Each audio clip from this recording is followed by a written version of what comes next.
എന്നാൽ വടക്ക് കിഴക്കൻ സംസ്ഥാനങ്ങളിൽ മഴക്കെടുതി തുടരുകയാണിപ്പോഴും. കനത്ത മഴയ്ക്കും ഇടിമിന്നലിനുമൊക്കെ കാറ്റിനുൾപ്പെടെ സാധ്യതയുണ്ട് എന്നാണ് കാലാവസ്ഥാ കേന്ദ്രത്തിന്റെ മുന്നറിയിപ്പ്. അസം, മേഘാലയ, നാഗാലാൻഡ്, മണിപ്പൂർ, മിസോറാം, ത്രിപുര, ബംഗാൾ എന്നീ സംസ്ഥാനങ്ങളിലും ജാഗ്രതാ നിർദ്ദേശം നൽകിയിട്ടുണ്ട്. ഹിമാചൽ, ഉത്തരാഖണ്ഡ്, സിക്കിം സംസ്ഥാനങ്ങളിൽ ഉരുൾപൊട്ടൽ ഭീതി നിലനിൽക്കുന്നുണ്ട്. മഴക്കെടുതിയിൽ ഇന്നലെ മാത്രം രാജ്യത്ത് 10 പേർ മരിച്ചു.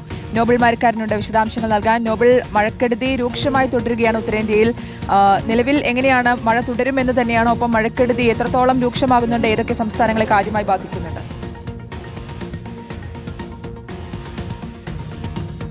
ശ്രുതി, ഉത്തരേന്ത്യൻ സംസ്ഥാനങ്ങളിൽ മഴക്കെടുതി പ്രധാനമായും ഇപ്പോൾ വലിയ പ്രതിസന്ധി ഉണ്ടാക്കുന്നുണ്ട്. മഴ ഏറെക്കുറെ പലയിടത്തും വിട്ടുനിൽക്കുന്നു എന്നാണ് നമ്മൾ മനസ്സിലാക്കാൻ കഴിയുന്നത്. ദില്ലിയിലാണെങ്കിൽ ഇന്നലെ ഒരു തുള്ളി പോലും മഴ പെയ്തില്ല എന്ന് എടുത്തു പറയണം. ഇപ്പോഴും ചെറിയ മഴക്കാരൊക്കെ ഉണ്ടെങ്കിൽ പോലും മഴ പെയ്യുമോ എന്ന കാര്യത്തിൽ സംശയം എന്താണെങ്കിലും കാലാവസ്ഥാ വകുപ്പ് പ്രവചിക്കുന്നുണ്ട് എന്നാണ് മനസ്സിലാക്കാൻ കഴിയുന്നത്. എന്താണെങ്കിലും വടക്കിഴക്കൻ സംസ്ഥാനങ്ങളിലാണ് പ്രധാനമായി ഇന്നിപ്പോൾ മഴ മുന്നറിയിപ്പ് അടക്കമുള്ള കാര്യങ്ങൾ നൽകിയിരിക്കുന്നത്. പ്രത്യേകിച്ച് അസം, അതോടൊപ്പം അരുണാചൽ പ്രദേശ്, സിക്കിം അടക്കമുള്ള ഇടങ്ങളിൽ മഴയ്ക്ക് സാധ്യത ഉണ്ട് എന്ന് പറയുന്നു. കഴിഞ്ഞ ദിവസങ്ങളിൽ വലിയ പ്രതിസന്ധി ഉണ്ടാക്കിയത് മഹാരാഷ്ട്ര അടക്കമുള്ള സംസ്ഥാനങ്ങളിലായിരുന്നു.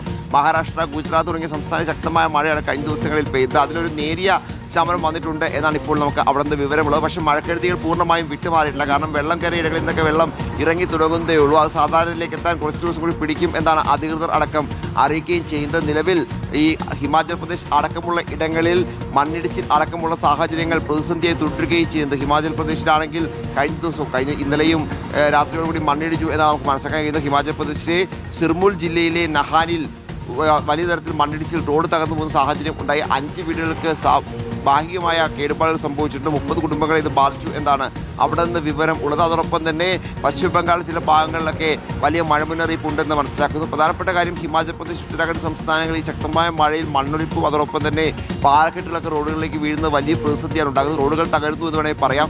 അത് വലിയ തരത്തിൽ ഗതാഗത സംവിധാനങ്ങളെ താറുമാറാക്കുന്നുണ്ട്. പലയിടത്തും 100-ലധികം റോഡുകൾ 2 സംസ്ഥാനങ്ങളെ അടച്ചിറക്കുന്ന സാഹചര്യം ഉണ്ട് എന്ന് അധികൃതർ വ്യക്തമാക്കുന്നുണ്ട്. എന്താണെങ്കിലും വലിയ പ്രതിസന്ധി ഇനിയിപ്പോൾ മഴ തുടരുകയാണെങ്കിൽ ഉണ്ടാകാൻ പോകുന്നത് ഈ പറഞ്ഞ ഉത്തരാഖണ്ഡ്, ഹിമാചൽ സംസ്ഥാനങ്ങളാണ്. ത്രിപുരയിലും നിലവിൽ 11,000 പേരെ മാറ്റി പാർപ്പിച്ചിട്ടുണ്ട്. പക്ഷേ നിലവിൽ ആളപായങ്ങളൊന്നും റിപ്പോർട്ട് ചെയ്തില്ല. മൊത്തം 10 മരണങ്ങളാണ് ഇന്നലെ രാജ്യത്ത് ഈ മഴക്കെടുതി മൂലം റിപ്പോർട്ട് ചെയ്യുകയും ചെയ്തത്. ഗുജറാത്തിൽ ഏറെക്കുറെ 24 മരണങ്ങൾ ഈ സീസണിൽ ഈ കഴിഞ്ഞ കുറച്ച് ദിവസം കൊണ്ട് മാത്രം ഉണ്ടായിട്ടുണ്ട് എന്നും അത് സൂറത്ത് മേഖലയിലാണ് ഈ മരണങ്ങൾ കൂടുതൽ റിപ്പോർട്ട് ചെയ്തിരിക്കുന്നത്. സൂറത്ത് 2006 ശേഷമുള്ള ഏറ്റവും വലിയ പ്രളയത്തിലാണ് ഇപ്പോൾ സാക്ഷ്യം വഹിച്ചത് എന്ന് കൂടി വ്യക്തമാകുന്നത്. കാരണം വരും മണിക്കൂറുകളിൽ ദില്ലി അടക്കമുള്ള ഇടയിൽ മഴ മുന്നറിയിപ്പുണ്ട്. പക്ഷേ ഇന്നലെ മഴ പെയ്യാതിരുന്നുകൊണ്ട് ഇന്നിപ്പോൾ വലിയ പ്രതിസന്ധികൾ ഇതാണെങ്കില്ല. വലിയ ശക്തമായ മഴ വന്നു കഴിഞ്ഞാൽ വീണ്ടും വെള്ളക്കെട്ടടക്കമുള്ള കാര്യങ്ങൾ ഉണ്ടാകാനുള്ള സാധ്യത തള്ളിക്കളയാൻ കഴിയില്ല. ശ്രുതി, ശരി. വടക്ക് കിഴക്കൻ സംസ്ഥാനങ്ങളിൽ മഴക്കെടുതി തുടരുകയാണ്. നോബൽ മരക്കാരനാണ് വിവരങ്ങൾ നൽകിയത്.